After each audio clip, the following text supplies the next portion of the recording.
প্রিয় দর্শক, আপনি জেনে অবাক হবেন বিশ্বের সবচেয়ে শক্তিশালী সুপার কম্পিউটারের থেকেও আরো অত্যাধুনিক এবং আরো শক্তিশালী গাণিতিক কোডিং রয়েছে সূরা আল কাউসারের মধ্যে।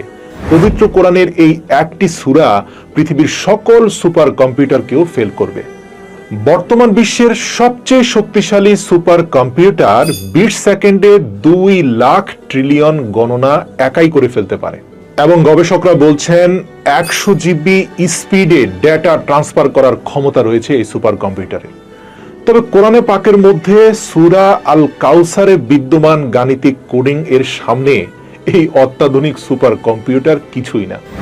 সূরা আল কাউসার হলো কোরআনুল কারীমের সবচেয়ে ছোট সূরা। দর্শক, আপনি জেনে অবাক হবেন যে কোরআনের এই ছোট্ট সূরা আল কাউসারের মধ্যে 10 সংখ্যার এমন এক গাণিতিক কোডিং রয়েছে যার সামনে এই বিস্ময়কর সুপার কম্পিউটার কিছুই না। কোরআনের এই ছোট্ট সূরাটিতে মোট 10টি শব্দ রয়েছে, যার প্রথম আয়াতে মোট 10টি অক্ষর রয়েছে। তেমনি দ্বিতীয় আয়াতেও অক্ষরের সংখ্যা মোট 10টি এবং শেষ আয়াতেও 10টি অক্ষর রয়েছে। যে সকল অক্ষর বা হরফ এই সূরার মধ্যে মাত্র একবার করে এসেছে তার সংখ্যাও 10। এই সূরাটির মধ্যে যে অক্ষরটি সবচেয়ে বেশিবার এসেছে সেটি হচ্ছে আলিফ, যা মোট 10 বার এসেছে। এই সূরাটির প্রত্যেকটি আয়াতের শেষ হয়েছে একটি অক্ষর দ্বারা, সেটা হচ্ছে আরবি হরফ র, যা আরবি হরফ সমূহের মধ্যে 10তম হরফ। কোরআনের যে সকল সূরা এই র অক্ষর দ্বারা শেষ হয়েছে তার সংখ্যাও 10, যার মধ্যে সূরা আল কাউসার সর্বশেষ সূরা। এই সূরাটি 3টি আয়াতের প্রত্যেকটি আয়াতের দ্বিতীয় শব্দটির শেষ অক্ষর হচ্ছে কাফ এবং এই কাফওয়ালা 3টি শব্দের মোট হরফের সংখ্যাও মোট 10। যেমনটা আগে বলা হয়েছে যে এই সূরাটির প্রতিটি আয়াতের দ্বিতীয় শব্দের শেষে কাফ হরফটি রয়েছে এবং প্রতিটি আয়াতের শেষ অক্ষর হচ্ছে র। এবার বোঝার বিষয় হচ্ছে এই যে কাফ অক্ষরটির সংখ্যাগত মান হচ্ছে 20 এবং রা অক্ষরটির সংখ্যাগত মান হচ্ছে 200। এখন আমরা যদি 200কে 20 দ্বারা ভাগ করি তাহলে ভাগফল হবে 10। কোরআনের সকল সূরার মতো সূরা আল কাউসারের শুরুতেও বিসমিল্লাহির রহমানির রহিম আছে। দেখা যায় বিসমিল্লাহির রহমানির রহিম এই বাক্যটির মোট অক্ষরসমূহের মাঝখানে র হরফটি রয়েছে, যার সিরিয়াল হচ্ছে 10তম, যেখানে বিসমিল্লাহ শব্দের মধ্যে হরফের সংখ্যাও 10।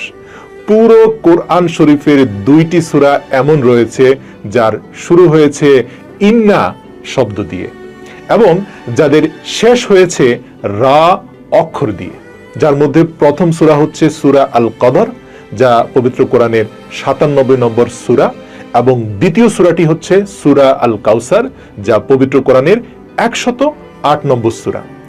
মজার ব্যাপার, এই 2টি সূরার মাঝখানে সূরাসমূহের সংখ্যাও 10টি। কোরআনের 97 নম্বর সূরা অর্থাৎ সূরা আল কদরে রা অক্ষরটি এসেছে মোট 10 বার, যেখানে সূরা আল কদরের শুরু কিন্তু ইন্না শব্দ দিয়ে হয়েছে এবং দ্বিতীয় সূরা আল কাউসার, যার প্রতিটি আয়াতের শুরুই হয়েছে ইন্না শব্দ দ্বারা।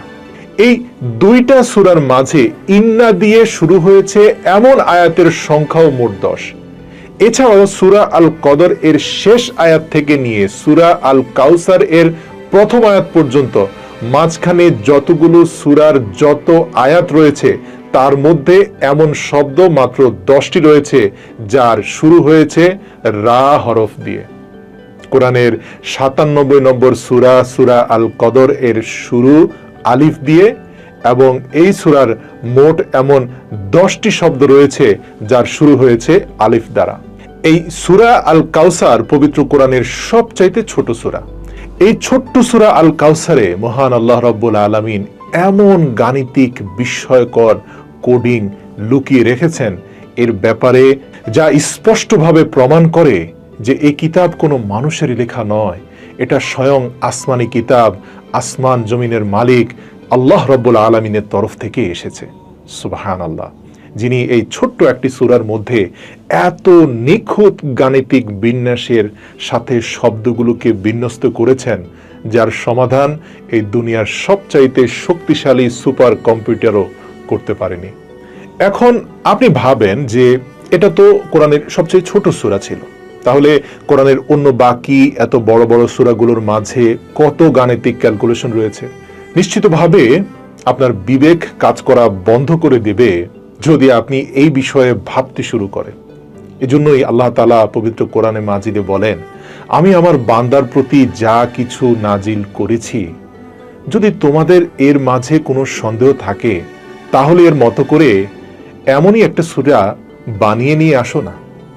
আল্লাহ তাআলা আমাদের কিয়ামতের দিন হাউজে কাউসার থেকে পানি পান করার তৌফিক দান করুন, যে হাউজে কাউসার নিয়ে সূরা কাউসার নাজিল হয়েছে। যেদিন কঠিন পিপাসার মধ্যে শুধুমাত্র হাউজে কাউসারের এক গ্লাস পানি আপনাকে পুরো কিয়ামতের ময়দানের পিপাসার হাত থেকে রক্ষা করবে, পরিপূর্ণ প্রশান্তি দান করবে। সেই হাউজে কাউসারের মালিক মুহাম্মদুর রাসূলুল্লাহ সাল্লাল্লাহু আলাইহি ওয়াসাল্লামের সাথে আমাদের দিদারের তৌফিক দান করুক, এবং শেষ বিচারের দিন যেন আমরা এই কাউসারের মালিকের কাছ থেকে শাফায়াত পেতে পারি, সেই তৌফিক যেন আল্লাহ আমাদেরকে দান করে। আমিন।